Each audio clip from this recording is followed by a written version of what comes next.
Vaughn Michael Williams. On behalf of a group of quilting friends, I'd like to talk to you about our dear friend Vaughn Michael Williams. Our panel is a loving construction, and I'd like to deconstruct the elements which make up the quilt to reflect how the memories of the man and the making of the quilt are intertwined. Firstly, the teapot. It lived in his untidy kitchen and was a Victorian antique, covered in decorative detail, and it represents his hospitality, taste and generosity. The teapot now lives on a windowsill in Cardiff. Secondly, the pot plant.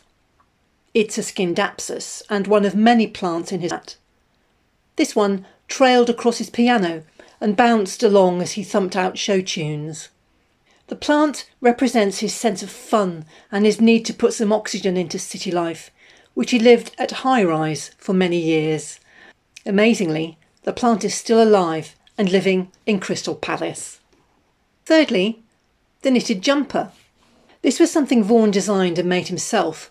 The insinuendos, knitted in yellow, was the name of his cabaret act, which he created with two friends, Jared and Peter. We wanted to have part of the real jumper on his quilt, something he had actually touched and worn. This represents the creative man, his glamour, his talent and his scurrilous wit. Fourthly, the border. This was made from two of his shirts, one flamboyant and one restrained. His yin and his yang, the public and private sides. We loved them both. Finally, his name itself. Vaughn Michael Williams. This represents his determination, strength and great dignity. For the last few months of his life, Vaughn chose to use the name Michael.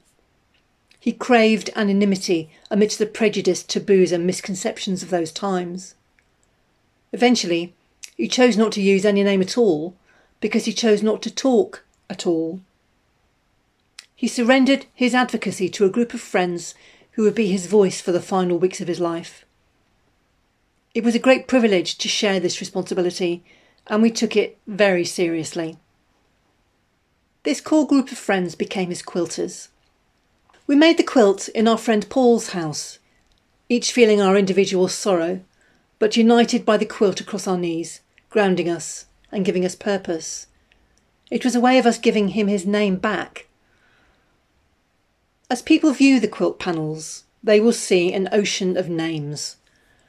It brings me great comfort to see Vaughn's name sailing along with so many others together in an ocean created with great love and a million glorious memories.